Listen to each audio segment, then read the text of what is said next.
We got a very special episode of Fight Night Flashbacks. My boy Robin Black is here, and dude, you're a MMA encyclopedia. When we asked you to pick 3 fights, you sent us about 300. So we're doing our best. We're gonna cover 3 here, and we kind of go for finishes. Otherwise, it's too long of a show.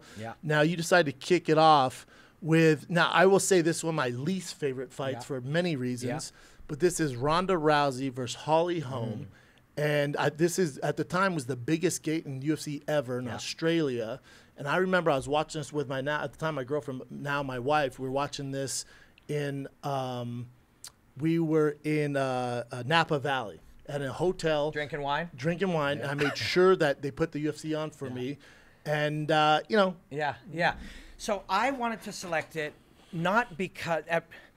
I have a connection to this story because I remember Joe had recommended me to Dana White, who flew me to Vegas, and he at the time was like, "We want to hire you," and he was asking me how this fight's going to go, and I was explaining to him what Holly would try to do to keep distance, and I even made a breakdown that he tweeted out, and that she would try to set up a head kick, and so the whole process of it was kind of wild, but also I look at it because this in no way undermines any of the brilliant things Ronda did.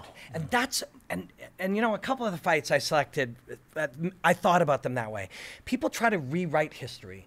What Ronda was the best in the environment at the time. One, every woman fighting ever should thank her. Correct. Because they all exist in the UFC because of Ronda. Because of Ronda. That is, for the rest of her life, she should take pride in that. But also, she was the best in the environment of the world. And nobody's asking you to be the best basketball player or fighter 10 years from now. They're asking you to be the best in the reality of the world she's you're the living Royce in. Gracie of women's fighting. Like, Royce Gracie, if he fought GSP, would have got destroyed. But Royce Gracie at the time, during the 90s, 93 to matter of fact, in Denver, that was the best they had to offer. So people are comparing Royce Gracie or Ronda to the fighters now, Shevchenko and Amanda Nunes. It's irrelevant. It's just not relevant. She doesn't do this now. And it's not relevant. At this time, and people will then talk about how she boxed or didn't box or head movement or Edmund or any of these things. They're irrelevant. In those nights, on those crazy performances, in big venues with 1 million people watching, when they created women's fighting because of you, she went in and Mike Tyson'd people, threw him on the ground, knocked out somebody with a throw, just created arm bars on Kat Zingano, that thing that she did on that night. These were transcendently brilliant performances, and they're forever. Agree, yes, cemented in history. She's one of the best to ever do it, male or female. And with Ronda Rousey, she trained with my jiu-jitsu coach, Hiron Gracie, and who are brilliant. The best. I fucking love them. So she's training with them, and I remember, you know, they're going over, you know, basic moves that she knew, and then they were showing armbar stuff. And it's Henner Gracie, dude. He grew up in diapers doing arm bars, and he goes, "Ronda, show me your armbar." And she does like nothing, does it. And I've seen him with the highest level black belts, and he'll tweak and he goes, "Good." And then she walks off, and I go, "What do you mean good?" And it's like, that's the best we've ever seen. Like, it's her incredible. creativity, he goes, I don't, the way her mind works, especially in the transitions and the way she rolls, he goes, I don't understand. He goes, she's at such a high level, I have nothing to add. And I think that was the first time I went, holy shit. So I had, so coming up, I fought, I managed fighters. I did anything I could do to learn about this thing and try to really see it from all sides. And I had a fighter named Nick Denis who I got to the UFC, or he got himself to the UFC, and I talked to it. And I was talking to Sean Shelby, and I said, I don't know if I'm buying this Ronda Rousey thing. This was before that. And then she was fighting Sarah Kaufman, who's a friend, and I know Sarah really well, and I've been around Sarah, and I commentated her fights. And then when she went in and she put Sarah somewhere, got a grip, then a throw, then an armbar. It's over. The issue is that what you don't realize, what people don't see when they see that, each of those things is a fight. Correct. So me grabbing your wrist and keeping that is a fight. Yeah, Sarah doesn't want that to happen. Exactly. Then the position to get into the thing, that is normally a fight. Correct. Then the next thing, all of those, she just annihilated. And Sarah's brilliant. She's a brilliant martial artist. Very tough. She's a brilliant also, martial remember, artist. to Sarah, you got to remember, Sarah, you name any fighter, Liz Carmouche, They were the best of the best. The best of the best, the number 1 contenders. But remember, their entire camp was defending arm bars. Yeah. And they still got arm bars. So, and that's it was her only move. Yeah. And that's where we come to as beautifully transitions to this. That's where we come to Holly Holm. And I remember looking at it. And if you're trying to defend an armbar, she spent, what was she, 26 at this time, 27, something like that? So she'd spent 22 years of her life doing an armbar. You can spend 9 weeks defending an armbar, but that's pointless, right? There's not enough hours in the day. So the goal is not figure out how to defend an armbar. It's like, well, she's going to throw you. Well, the goal isn't figure out how to not get thrown. The goal is figure out how to not get touched. Correct. And by knocking her out. Yeah. And by not getting close, by using your feet. So whether it's Khabib or Ronda or anyone, if somebody wants to get you there and do their thing, they're smashing you in a position. To do that, they've got to keep you down. To do that, they've got to get you down. And to do that, they've got to get a hold of you. And to do that, they got to vaporize the gap between you. And that's the fight. And that's the fight. And that's where I was like, that's what Holly. Then I watched Holly Holm's first couple fights, before this, and they looked like dress rehearsals for Ronda Rousey. She fought backing up. That's what it was. That's what it was. Greg Jackson and Winkeljohn. I've never spoken to them about it, but I recognize. Have you spoken? Never. You talked to them. Next time you see them, talk to them about. Their entire game plan was to beat Ronda Rousey. They knew she could beat these girls. She could go forward and do her thing. They knew it was a dress rehearsal just to get to Ronda Rousey. Yep. And at that time, I was watching those fights, and I was like, oh my God, that's what this is. She was fighting backing up. She was fighting, moving her feet, moving laterally, keep maintaining the gap. And she didn't destroy those girls. She fought Ronda Rousey and made that fight work. And so I'm coming into this, and I did a breakdown of it at the time, and I was like, there are 4 real ranges of combat, which I thought after spending years of analyzing and coming up with a way to frame, chest to chest, and then the pocket, and then the tight circle, and then the outside kicking range. I was like, wow, this is wild, and I sort of defined it and kind of broke that all through and made some circles, and then a year later I went and read some Bruce Lee stuff, and that dude had those 4 ranges in the 70s, right? Yeah. And so you never really discover or invent anything. It's already there, right? But then it's truthful, right? And I was like, so I built this kind of thing and explained this would be the goal, and this is how you would try to beat and Ronda, when you say the best fighter in the world, again, people will try to discredit it and go, well, she wasn't this, or was only that, or whatever. But that is nonsense. At the time, she was the greatest, and it doesn't matter if she'd be the greatest today or 10 years earlier, although 10 years earlier she would have been. It mattered at the time. And she was, and Holly came in with that plan. Yes, she knew what she was doing. Hit it, Mike. Yeah, remember this is also the biggest gate ever. Man, isn't women, that nuts? Yeah, it's been beat now. I think Izzy and Whitaker beat this number by now. There's Henry Gracie there, who I was just telling you about. Yeah, but there's something about her too. Like she's not just the performance, and that's, Conor, Tyson, all these people. It isn't just what they do when they perform. It's who somehow they're compelling. There's something about them that we're compelled by. And her story's nuts. Her story is so nuts. And then also the thing that I think made Ronda an Outliers, again, male, female, I've never met somebody so mentally tough. And you see it. They talk about the Kobe mentality. Yeah. I would say Kobe had her mentality. Unreal, that's how much of a savage she is. The pain she could endure, whether it's in life or physically in training. You're just like, what? She's an alien, dude. Yeah, and so Holly Holm was at the time a boxing champion that had come over to MMA and kickboxing champion, and I love her. I'm like obsessed. I think she's a brilliant martial artist. I've been a monster fan, and yet we're still talking about Ronda. That's what we're talking about. And Holly won. That's how powerful she was, right? Yeah, again, for Holly, what a mastermind Greg Jackson, Winkeljohn, where she's really close with Winkeljohn. Yes, Winkeljohn's kind of who made her with her striking, with kicking. Again, it was dress rehearsal. Think about to have the mindset to have dress for rehearsal. A year, multiple other people, and they're dangerous too. And you're fighting a different fight than you should fight to defeat them. Imagine having that mentality. Yes, I know. How it is back there, like in the locker room, to go, You know what the goal is here. Yeah. We know you can march forward and knock her out. Yeah. We're not doing that. No, we're not doing that. Dude, she's ranked number 6 in the world. We're practicing we don't care. for this. The goal is here. Yeah, exactly. Tonight is just a dress rehearsal. Exactly. It's Think brilliant. about the mentality. And you have to believe in it, right? And Ronda, because of her experience here, she is certain she's going to win because the greats are like that. The greats at these points of their life, it's like the certainty that they're going to win has worked every other time. So she's coming in here, and Holly, even this plus move, 700 underdog. Yeah, plus 700. Yeah. Yep. I actually, this was the last time I ever bet money because it changes the way, ever bet money on fighting because it changes the way I look at fighting. And the way I look at fighting is my career and my passion. But I made $2,200. Oh, betting, I was just going to ask if you bet, betting but $300 or $200 on Holly inside the distance. Jesus Christ. Yeah.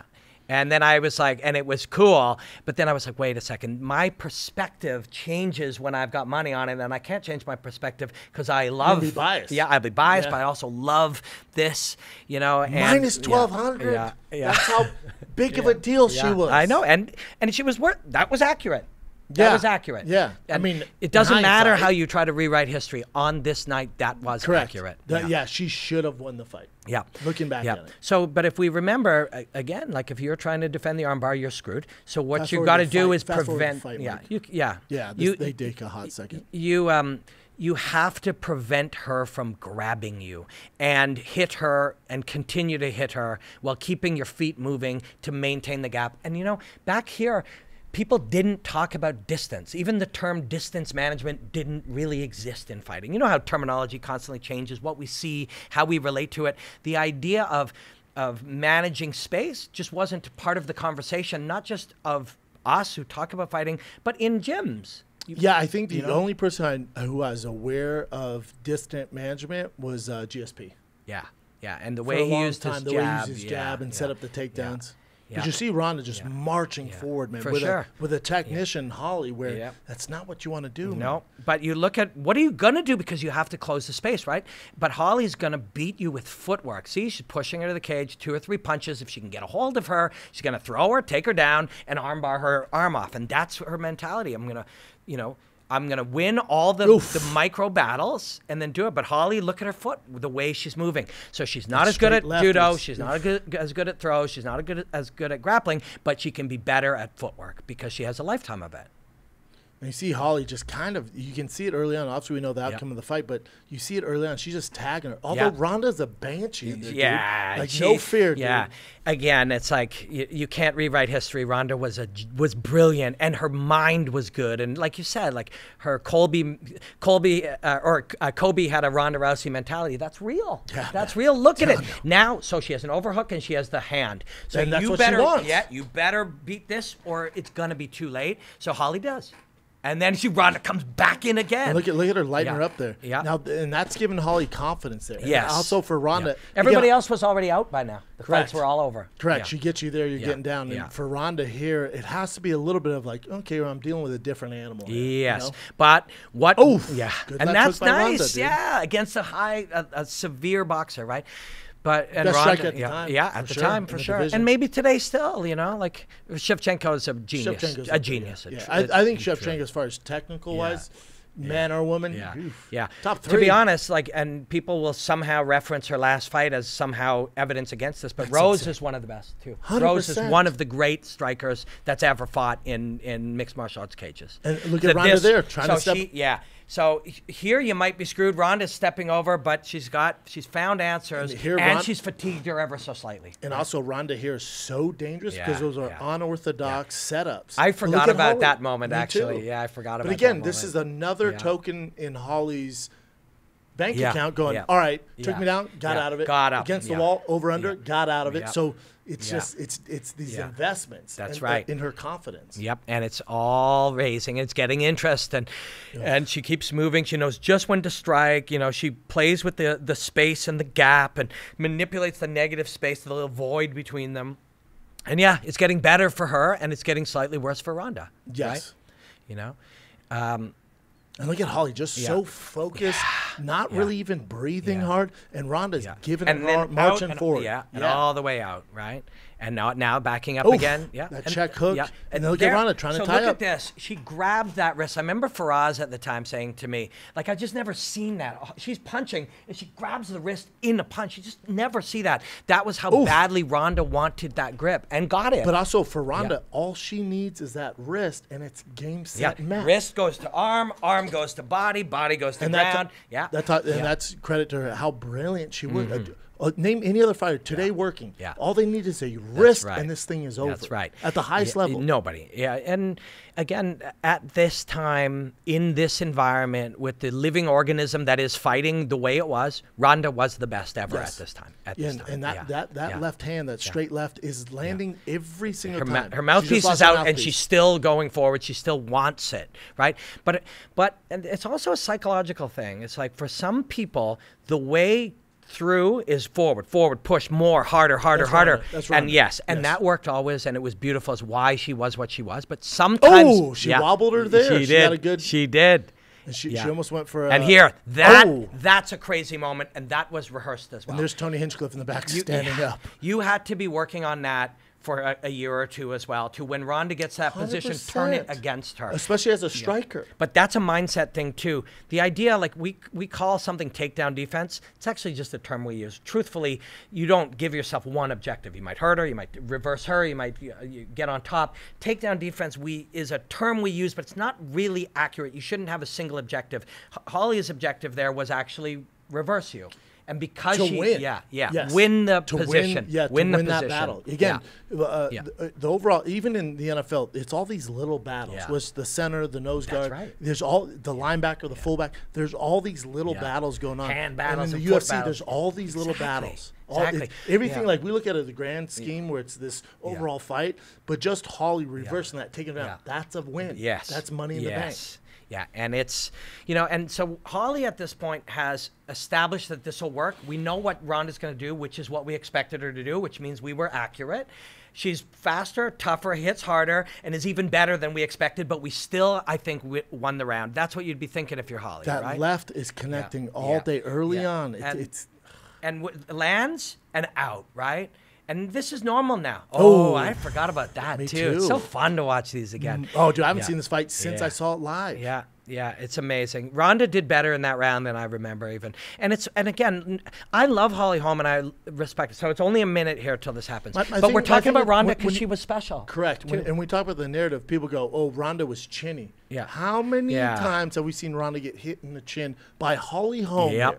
10 and keep coming forward, dude, marching forward like a tank. So left hands now, left hands now, and no, she hasn't once thrown one single high kick though. No, I know, all a setup. Yeah, it was very smart. That side kick, they're throwing low kicks and mid-level kicks here. But on the kick, Ronda's kind of turned, and it's a moment that Holly's thrown 1,000 kicks. Yeah. God, you got to be discouraged, but this woman still wants to go forward. But it's a moment Ronda's actually slightly turned. I remember it very clearly, and it's a rare moment. But Holly and the people around her would have thrown that kick from that position thousands of times, and whether it was planned or not, right here and big. Boom. That's heavy, man. It's heavy. Yeah, I gotta be honest. When you said you want to watch this fight, I could, dude, that was one of the darkest days for me. Like, even though, Ron and I didn't speak for years before this happened, just the downfall, the magnitude of this, and it's like you're watching one of the greatest ever do it, and it's hard. It's finally painful. Caught up to her. Yeah, it's such a shame. And the world changes slightly, and everybody else studies you, and this is an inevitability for almost everybody except for Floyd and very few. Floyd's the outlier. John Jones the outlier. But in general, this is what happens. It's like she goes, "What happened?" So it's even and it's in tragic. Football, like you look at Colin Kaepernick, right? And I know I keep referencing the NFL, but you look at Colin Kaepernick, who took the NFL by storm for the first 2 years. Took him to the NFC Championship and the Super Bowl.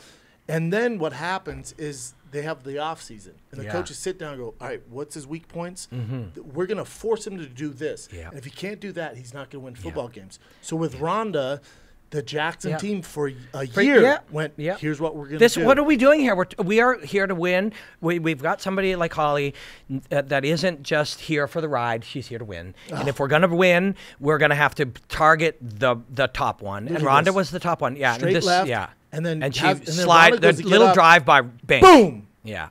Yeah. And it is Ronda's painful defense, to see. she's never been in that situation where she's getting outstruck, she's getting hit, Fatigued. the takedowns aren't working, she's fatigued, she's going forward, and dude gets kicked in the neck. And here's the thing about that kick. You know, it's not a Michael Chandler situation. Holly has thrown that 50,000 times. That's her bread and fucking butter, man. That left hand is what she does. That left high kick is definitely what she does. Yes, 100%. And I don't know Ronda very well personally. I was always a fan and still am. She's now married and has a child. Does she have a child? Yeah, and is a WWE performer. Yeah. And I hope she's really happy, and I hope that moment was, you know, experiencing it, seeing the world, you get hated even though people hate you for something they think you are, not who you really are, and going through all of that. She's a great person. Yeah, and I hope that actually is a part of her story. That's a positive part today, because sometimes it can be. Losing can really make you a better person. It'll humble you, and then also I think, you know, then she goes on after that fight Amanda Nunes, which I wish she never did. Yeah. And there were so many red flags if you're a Ronda fan during that fight, because and I am. Ronda loved the media, and when I knew she wasn't in the right frame of mind taking that fight, when for the first time ever, Dana, who they pride themselves on marketing and media, Dana goes, no, she's not doing any interviews. I went, that's not like Ronda. Ronda loves the spotlight. What? I went, oh, she's in a dark place, man. And then you see that fight, and you're just like, if you're a Ronda fan, you're like, oh. Yeah, and I am, and I will always be, and I'll always appreciate her. And it's just what it is, right? Like, we're not always going to win everything. We don't get to write the end of our story, but whatever happens, there's a way that it becomes everything, hurt, pain, failure, loss, success, whatever, can make you better. You can look back at it, even if all it does is make you see the way she performs as a WWE performer differently, or the way she does business differently, or the way she frames thinking differently, the way she's a mother differently. You can become, your life can improve through these things, and we learn it by watching it. And I know our next fight, it's Eddie Alvarez and Conor, and Eddie did that. Listen, safety is numero uno in the Schaub household. Listen, you need that break-in protection. You just don't need any company, though. You need Simply Safe. Home security. That's right, man. Simply Safe is there for you guys. It's the protection you need. How about a little story for you? This is Josh's story, all right? A Simply Safe customer in Indiana. A few months ago, he fell asleep with pizza rolls still in the oven. I like a pizza roll myself. The most dangerous thing is the inside filling. It's hot lava. But that's not this story, all right? This could have been a disaster. You fall asleep, you got those hot lava pizza rolls in the oven, all right? Listen, that thing catches on fire, thousands of dollars in damages, all right? His kitchen, his home's on fire. Luckily for our friend Josh, he has Simply Safe. That's right, Simply Safe. It's equipped with everything to prevent break-ins, smoke detectors, sniffs out the fires for you. He startled awake to the sound of a 95 decibel alarm from his Simply Safe base station. Seconds later, he got a call from Simply Safe Professional Monitoring. All right, the pizza rolls didn't make it. That's the shame in this story. But Josh did. He believes Simply Safe probably saved his life that night, but he's pretty upset about the pizza rolls. That's his own issues. I've been upset too, but they have a deal right now. Anyway, be safe out there, man. If you fall asleep when pizza rolls or if break-ins, safety's number one. Protecting people when their guard is down is just one of the reasons more than 4 million people use and love Simply Safe.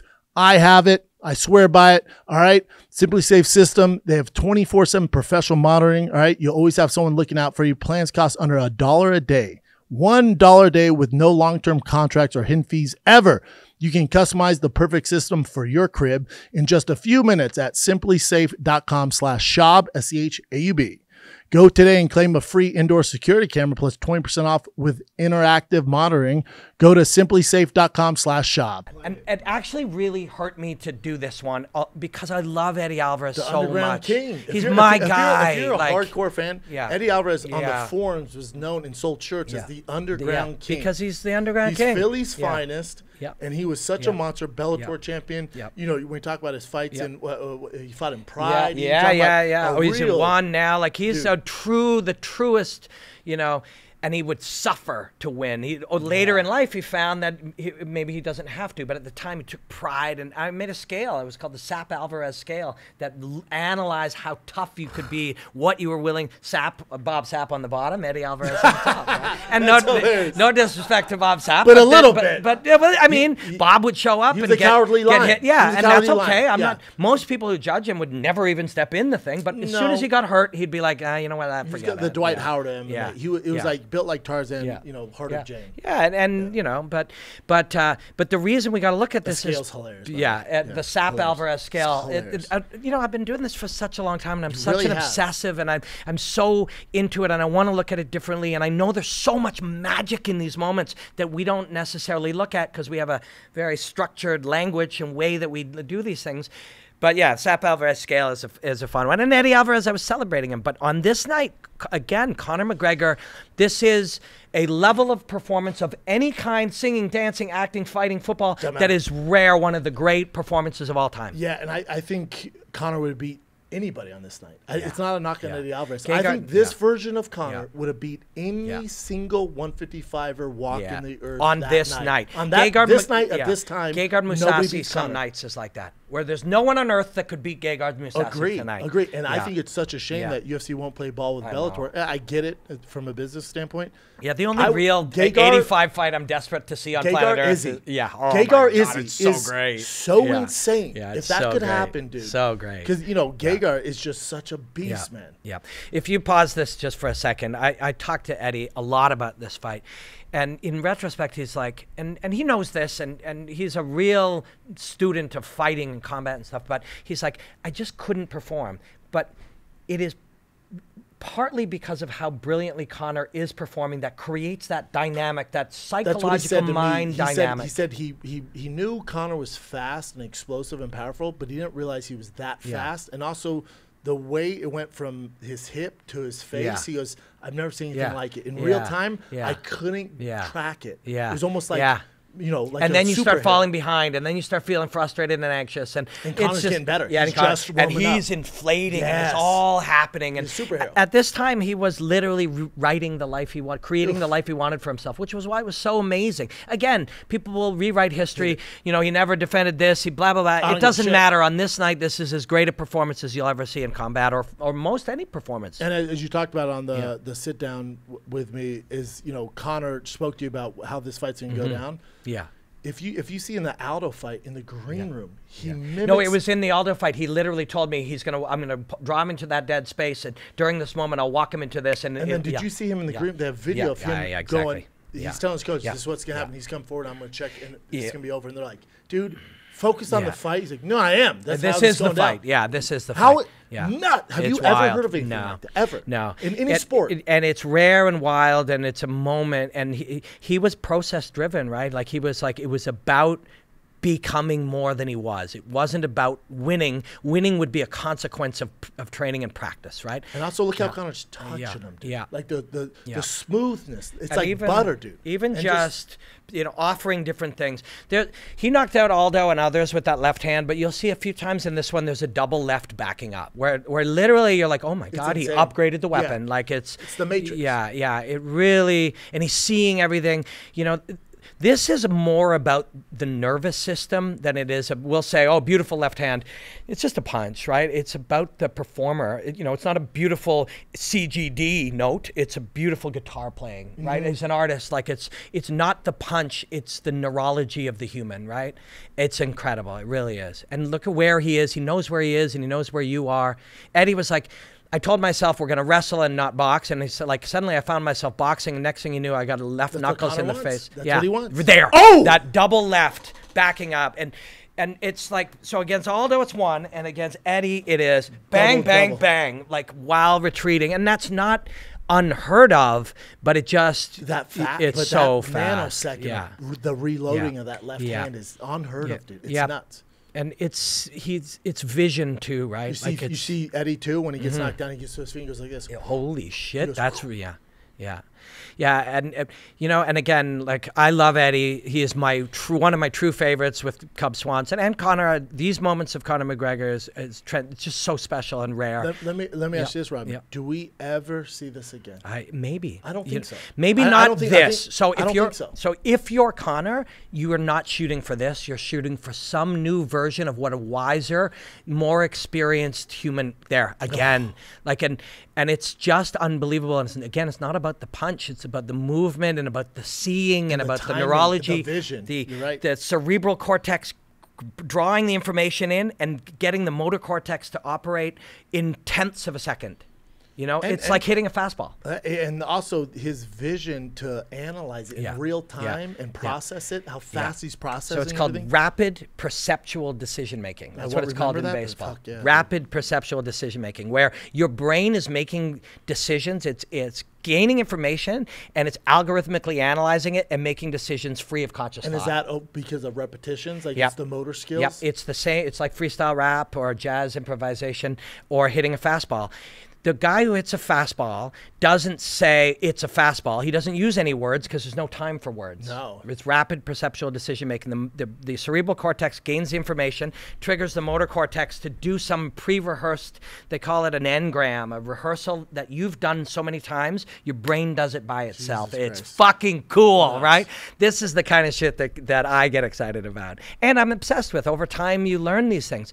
That's what it's about. He's trained his neurology to do this free of conscious thought. It's freaky. It really is. It's freaky. It's magical. Yeah, it's so crazy seeing him like this. You know what else is really wild is over time, the crazy things that Chinese martial artists and, you know, old school like wushu guys used to talk about like being able to act before action. You start to realize when you study the neurology that's true. You don't swing at a fastball. You swing at some precursor to a fastball that triggers you to go. And it's the same thing. Conor McGregor is not reacting to punches. His brain is reacting to precursors to punches. So you're actually acting before you know what's happening. And would that be referred to as the flow state? Or they say it being in the zone? Yes. If you're in the flow state, this will allow this to take place. You watch, he's watching himself perform, and Eddie is thinking about performing, and it's hard for Eddie right now. And he knows. Because Eddie's not in a flow state. No, Eddie's he's not. kind of in a panic mode. Nothing's really working. He's attempted 3 takedowns. And Eddie's a genius, right? Who's fought everybody. And I remember Eddie saying beforehand, he's like, the boogeyman isn't real. And in his mind right now, he's like, holy fuck, the boogeyman is real. Yes. Right? Like, it's Pennywise out there. Yeah. He's getting lit up. And look, Conor's not even sweating. Like, this is just How where relaxed is he? Yeah, that's the thing. They call it the double pulse neurology. It's tension, relaxation, tension in milliseconds, where it's like relax, relax, relax, bang, relax. And Bruce Lee's 1-inch punch. These are all real things, right? These are all real martial arts things about high levels of performance. So you'll watch for a moment of tension, there's a moment of relaxation, and then tension again. So there. The moment where the punch begins is an elastic movement, and then the punch itself happens in sort of a serene, relaxed state, and then it's tension again at the end. Yeah, I think the thing that's kind of depressing me right now is we're never going to see something like this again because the business model has gone away from this. So there's still pay-per-views, but the magnitude, my God. Double left hand, crazy. It's wild. The magnitude of this fight, Madison Square Garden, Conor being in the flow state at this given time and the greatness that he was, the 145 champ we did to Aldo, and then coming up fighting Eddie. It's just he created his life. You know? Yeah, he created his life. And on the nights he needed to, he did the things he needed to do, and that alone is really difficult. Look at how relaxed he is. And Eddie's like, what the fuck? I'm really good. This guy, this is like what's happening. But Eddie's, lived a life of adventure, and this is just a weird night on it, and it made him a better human. And I'm glad, he's such a good dude. I love him so much. Yeah, me too. And he also has Mark Henry in his corner, who's just, a mad scientist. Mark, I love Mark too, man. But also the best pizza in New Jersey. But the best peanuts, I think. But look at this guy. Look at him, not even breathing hard.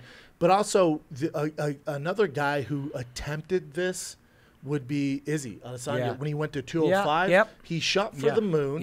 And he wasn't in the flow state. Yep. The bigger guy took him Yep. down. Wasn't the best Just fight. didn't have the night. He Didn't have it when on, and he this didn't guy have did. a Conor McGregor type of night. And that's okay, is he's a genius. He's a brilliant wonderful martial artist. Oh, and he's got best. a long career ahead of him. And on the value he'll extract from that one that didn't quite do it will be part of when he does it. Agree. And for Conor's job now, when he watches this, he knows this happened. He did it. This is a result of his hard work. You don't shoot to be this anymore because it's years later. Your life is different. You're different. You think different. You shoot to be your version of this now, whatever that is. You of want a to get wise, as close as you can to this. So he has wisdom he didn't have then. There's Life that. experience. He has life experience. He has wisdom. He has experience. Obviously, he's going to be a little slower, but I don't think you get to this level where he's at in this flow state. Yep. If you're on yachts and Gucci satin pajamas. Does that make sense? Yeah, Like, I don't know if it's been done. If it has, he has to look who has done that. Floyd, I guess. Floyd. But also Floyd changed his fighting style. We went from But he'll the change his aggressor too. to defensive. He'll change his too. He'll be completely different when you see him back. He will be different. There's no question. Just knowing that too. Look now, at this. yeah, that too. That's Nuts. But then the Put his little hands bounce behind the out back. and the little bounce out because when I put up taekwondo or karate breakdown videos, people are always like, see, that's what happens when you don't put your hands up. When somebody's smashing you, that little hand does not going to help when somebody's spinning kicks you in the head. So it becomes about moving your head and torso and your whole core out of the way and all the things he's doing now. They're better than having your hands up. Having your hands down briefly allows you to be actually more mobile. Yeah. It's not advised, but it's a different, God, it's so perfect. Like, it's so perfect. And, and Eddie was a part, his performance on this night was a part of this story forever. Oh, he was the perfect guy for the job. As tough as he is, anybody else would have been out of there. Champion at the time, a real legend in his own right. It makes it better. I had a hard time picking this one when we were going to come in because of my real love for Eddie Alvarez too. But it's just so perfect. It's so perfect. Isn't it tough to pick fights? Yeah. It's like hard. You want to see. The fighters always pick. So we had Cheeto in here. He picked, or we'll go over some. And then what I did with Eric Griffin, who's a comic, I didn't want to watch it with a fighter. Maybe could have been filmed with a fighter, but we watched my 3 biggest losses. Wow, smart. Which I've never seen them. Yeah, wow. And how did you? I honestly I walked away sad because A, I was losing, but B, I had nobody in my ear going, "Hey, dude, slow down, enjoy this moment." Also, don't take this fight. This isn't smart, but I had people in my ear go, "That's the UFC. You got to take what they give you." But you don't. Yeah, you don't. And I wish someone went, "Hey, it's a marathon, not a sprint." Yeah, and live it. Be present in these moments and enjoy them. You're a professional athlete. Live your life. Like on my main cards of the biggest cards in UFC history. Incredible thing you did. Nogueira, Krokop, like it's all so fun. That's the thing, and I'm glad you look at this. And it's just like I'm going to end it now. It's time. Right? I'm glad. And Eddie lived another day and has a wonderful life and is proud of championship now, doing his and thing. he's proud of the life of who he is and what he is, and that's good. And Conor can look, and because he did this on this night, this level of performance on the biggest night in the biggest arena, that is the infamous walk, powerful for him. But yeah, his goal should be to be different now. It's not to be this. It's to be what is the version of a wise, life experienced person. What can you do now to create a comeback? Because you shouldn't try to be this. You're not this. You're a different human now. How mad is that guy? Yeah, I don't know if he bet on Eddie. Yeah, was that Beckham Jr.? Yeah. He was so unhappy. Probably just found out he got traded to the Browns. For Conor, a part of me, like, I really hope he figures it out. Yeah. Nobody champions for him harder than me. Yeah. I hope he figures it out, and I hope he becomes a version of himself that is successful and gets the win, and he comes back, and whatever shape that is, whatever that looks like, that he gets the job done, because he owes it to himself and his family. For sure. And as a father, I think about him showing this fight to his son. Yeah, think about when his son's 12 and goes, Bink. "Dad, how good were you?" And he goes, "Hey, babe, put on Eddie Alvarez, Madison Square Garden." And after that, we're going to watch Aldo. Yeah. Watch, that's what we're going to do. Well, let's watch Mendez, Aldo, Eddie. Yeah. But again, that's how big of a Conor fan I am. Also put on the Khabib fight. Yeah, for sure. What I want you to do is watch 6 Khabib fights before I fight. I want you to see, without really training, without committing entirely to this fight, I want you to see how good your dad did against the best ever do it. Yeah. Yeah, and I defend his takedowns. Look at round 1. Yeah, look at what I did in round 1, and stayed calm and stayed relaxed. Also, round 4 or 5. Like, people that takeaway, because we didn't realize how good Khabib was at the time. You watch that fight again. I would, if we could have watched it today. Yeah. You watch that fight, you're like, holy shit, that's the best. Amazing. Done Did amazing. He is an amazing really martial artist. Prepare for it. Yeah, that's how good Conor is. So there's a lot of amazing lessons if you watch anything or study anything, you're curious about anything, and one of them is like, if you hate Conor McGregor, you've got, and that's possible, and it's okay. You're a person. You can love and hate whatever you want. If you do, you realize the impact, and if you love him, same thing. Any of these things, we realize the impact it has on how we look at the world. So if you hate him, you're like, see, against Khabib, he got wrecked. And if you like him, you go, actually, you look at that. And those are valuable things to understand, because we do that with the President of the United States, and we do that with like a politician, and you can do it with anything. And once you realize it's you, you get, that's a lot of value you can get out of watching fighting to like teach you. Yeah, exactly. It's part of life, right? It's reflection on yourself. Human if you're bias. Mad at somebody for taking a risk, and that triggers you. You need to talk to a therapist. Yeah, that's right. The reason you're upset, you're throwing these mean comments online or in forums, is because there's something in yourself that makes you upset. For sure. And we're not mad at you for doing it, but I'd like you to be happier, and you could be happier if you figured out why watching somebody chase their dreams makes you unhappy. Even if they fail. And pause and ask yourself, why does this make me unhappy? And look ruthlessly at yourself. Is it because I'm not doing what I want? Is it because I'm afraid? Is it because I feel more safely in the middle of the pack? When you see somebody try and fail, you can take it as evidence that, see, you should have stayed in the middle of the pack like me. That's where it's safer, because people like me are going to make fun of you. Yes. You know? Who cares? Yeah, who cares? You got to live. Sorry, kids, last break, because I'm here to tell you about Kratom. Listen, I use Kratom on everything I do. Podcast, TV, stand-up, whatever it is, your boy has Kratom floating through his veins, but not just any Kratom. I only use Happy Hippo Kratom. That's right. I trust Happy Hippo. It's my limitless pill. It basically is, man. It's the best focused product I've ever used. Best part, it's all natural, daddy. It's all natural. That's why I use it. They have quick shots that I can take before I go on stage, before I do a podcast. They have pills. They have gummies. They got it all. Whatever you prefer, Happy Hippo got you covered. You don't want to just use any Kratom. Kratom's the Wild West. You need one you can trust. You can trust my boys at Happy Hippo. Visit happyhippoherbals.com. Use promo code ThiccBoy for 20% off for life. Use that code as many times as you want. That's happyhippoherbals.com. Use promo code ThiccBoy for 20% off for life.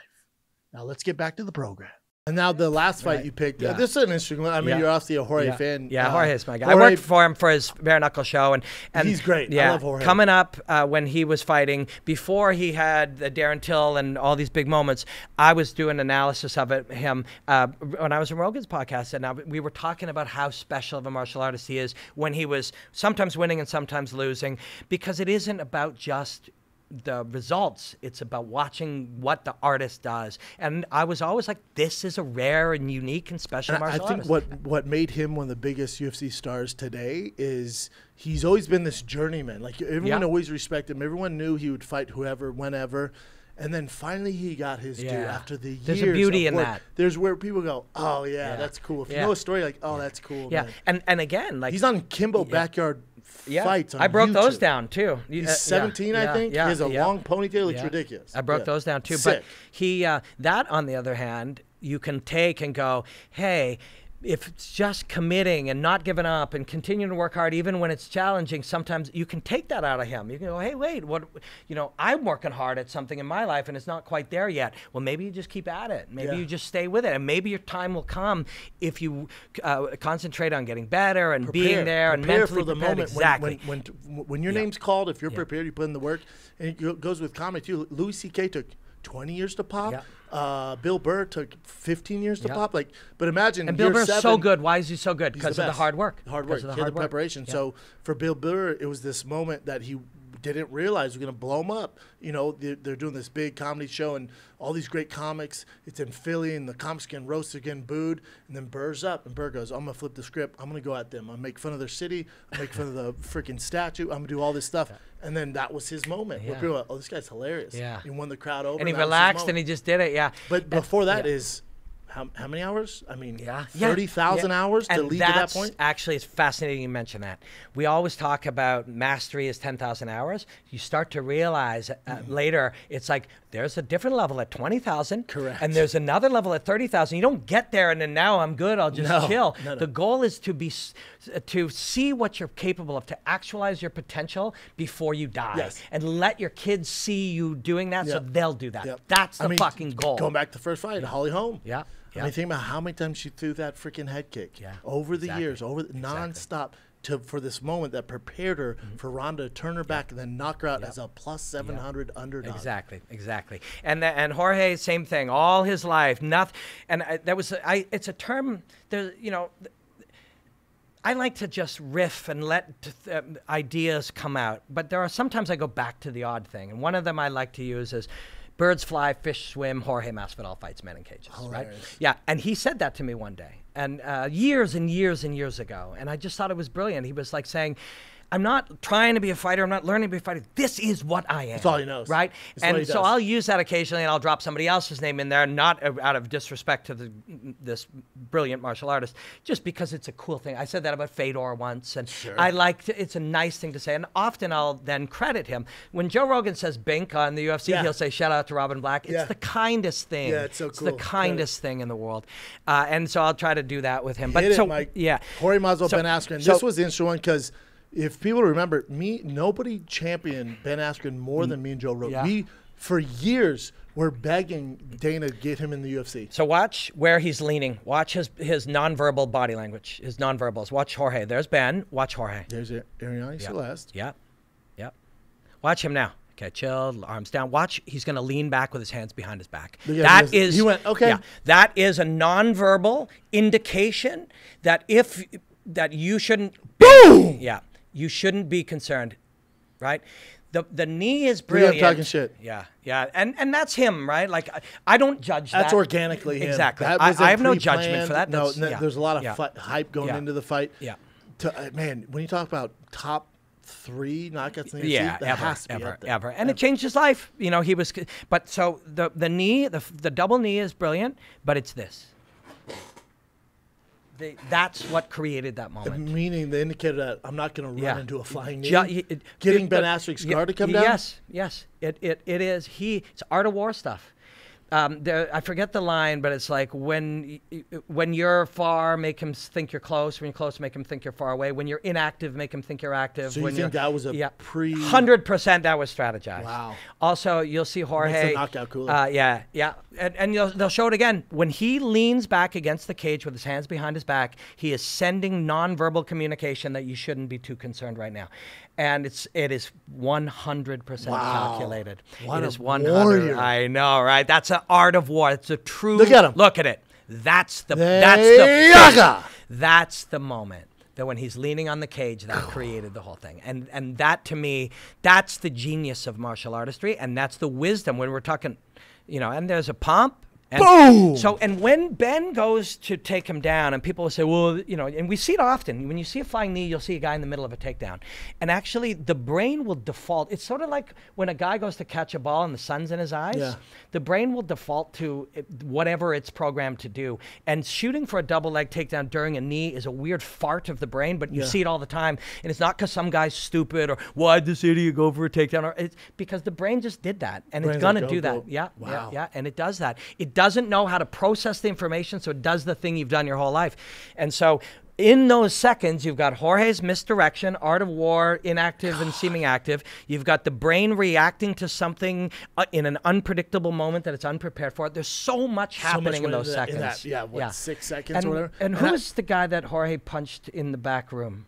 Was that Leon Edwards? So same thing. I broke that one down before this. Soda? 3-piece in a soda. 3-piece soda. When he's walking over to him, he's got his hand on the thing. Doing the same thing. Same thing. Acting and like I remember good. I broke it down, and some guy from the UFC was like, you better take that. And he's texting me that I got to take that down. I'm like, why? And he goes, because you don't want ESPN after you. And I'm like, wait a second. This isn't even yours? And I just took it down. Off. I did because I was. Do you regret it now? Well, no, they killed my Instagram. They killed my Facebook. Oh, like they attacked. They They killed it. I had 103,000 followers on Instagram. They killed it forever. Oh. Yeah. Oh. And again, talking about Joe and how much she's done for me, Joe put up a post and said, please follow my friend Robin Black. He got killed by the UFC, which I don't agree with. Actually, it was this fight was the final one. Really? I showed this fight. How many people from the followed you? stands. How many people followed you? 53,000. Oh, wow. Yeah. That fast. Yeah. So I got half of it back. Wow. Yeah. The others I had to earn one at a time. I think like I think what else is a shame on this. So fast knockout in UFC history, 5 Yeah. seconds. The other, I mean, kudos to Masvidal. The other shame on this is Ben Askren. To your point, people will bring this up or bring out the other knockouts. Yeah, Jake Paul or whatever. It in no way undermines the greatness of Ben Askren, and people don't understand. Remember, but also Ben Askren at this time is coming. He had to have hip surgery. He had to. He's older here. Yeah. This isn't Ben Askren in his prime. Ben Askren in his prime is a world champion. Yes. Undefeated. Ask anybody who's trained with Woodley, freaking, you talk Brilliant. about Anthony Pettis. Yeah. Nobody on this planet could roll with Ben. His funky style was unstoppable. Yep. And then he gets to the UFC, and it was almost too late. It was late. Tough. But it was good for him. He's got a funny sense of humor, and he lived sort of with he's also really smart. Yeah, he's smart and different. Guy, and so he did it his way, and unfortunately this happened, but in no way undermines him. And if it does to some people, that can't matter to Ben. It can't matter to you. It can't matter to anyone living out there trying to chase their thing. Agreed. It can't matter. You have to learn for it not to matter. I don't know anyone doing their own thing, like trying to be successful, that would throw shade on Ben Askren. Even fighters that fought Jake Paul, for instance, zero animosity toward him. No, he's a tough dude. Man. Yeah, for sure. And but this was the night changed Jorge's life forever, and he earned it, and he stayed with it, and he kept fighting, he kept focusing, he kept training. There's Joe, he became this, and he earned this. He made this for himself. Yeah, now top 5 biggest names in the UFC. I don't know what's next for him, especially with the Colby stuff, the sucker. I wish he didn't sucker punch him. I love Masvidal, even though I think Colby did cross the line. I just can't respect the sucker punch. If you want to fight him, let him know, and you fight outside of the restaurant. I'm cool with that. We don't know, right? Like, so we don't know actually what happens. Oh, okay. He's saying that it was mutual, and I don't know if that's the case. Somebody said he ran up, then somebody he will make a point in court, I'm sure, that this was actually much more mutual than. You know what we'll end on this. You know what I do if I'm the UFC? I tell Kobe, hey man, drop the charges, because if you don't, and he's gonna go to prison, so we're gonna lose one of our biggest pay-per-view stars. Drop the charges. You guys can settle this on a pay-per-view, and we'll give you more pay-per-view points, but you got to drop the charges, because even if you beat Jorge, we can still have him fight whoever. Nick Diaz, there's a huge fight in Nick Diaz. I hope that happens. Nate Diaz. So if I'm the UFC, I go, hey, drop the charges. We'll make it up to you here. We'll give you more pay-per-view bonus points. Beat him in real life, and the build-up's going to be fantastic. You also got a couple of things. One, boom, if he goes to jail for 4 months, just make his legend bigger, right? And Jorge. Oh, dude, that mug shot? I'll put it up here. Yeah. It'll make his legend bigger. It's because of who he is and how he lives and how he sees the world and the code that he lives by. It'll be like a hip hop guy going to jail. Yep. You know what I mean? So, but it sucks because you're in jail for 3 months or whatever. I feel like. But on the other hand, you do have to ask yourself, who do I want to be? What do I want my story to be? And for Colby, do I want my story to be that I created a bunch of nonsense, did some crazy shit that I said to myself was okay because it was going to make me more money and make me more stuff. And then when I did that, I provoked somebody. There was consequences, and I went to the police. Is that what you want your story to be? Because that's up to you. And then also to add on to that, you guys were friends, man. You guys were roommates. Exactly. So there's a history there. Exactly. You press charges. Come on, man. Yeah, exactly. Nobody's respecting him. Yeah, no, exactly. And I don't respect what Jorge did. I don't respect what Colby's doing. I think there's somewhere where they can meet in the middle. Yeah, you hope so. And, It's almost, and we'll end on this, it's almost like what's going on with Cain Velasquez. Now, your father, it's just, if you're a dad, you see, it's so heartbreaking, and you hope it goes to a jury, because the judge looks at Cain like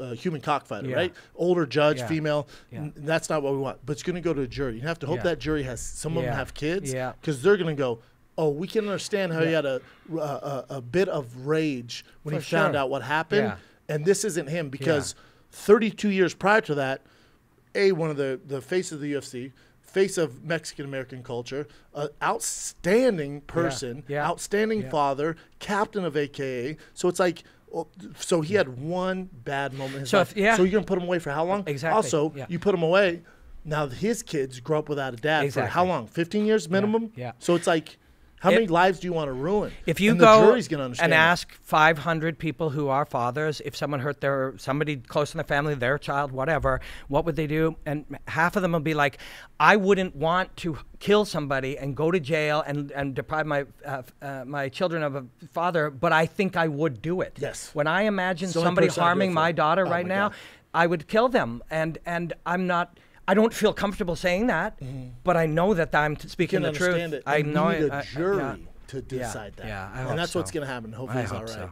But, dude, we could do this all freaking And we'll do it again. Yeah, you're the best, brother. Yeah, man, it's been so good to hang with you. Yeah, you're the best, man. Keep doing your thing. Keep being original, man. You're one of the best in the game. Best to ever do it, brother. You know this. So all right, kind of Robin you. Black, everybody. A little bit of work, man, that don't scare us. I get up, I go hard.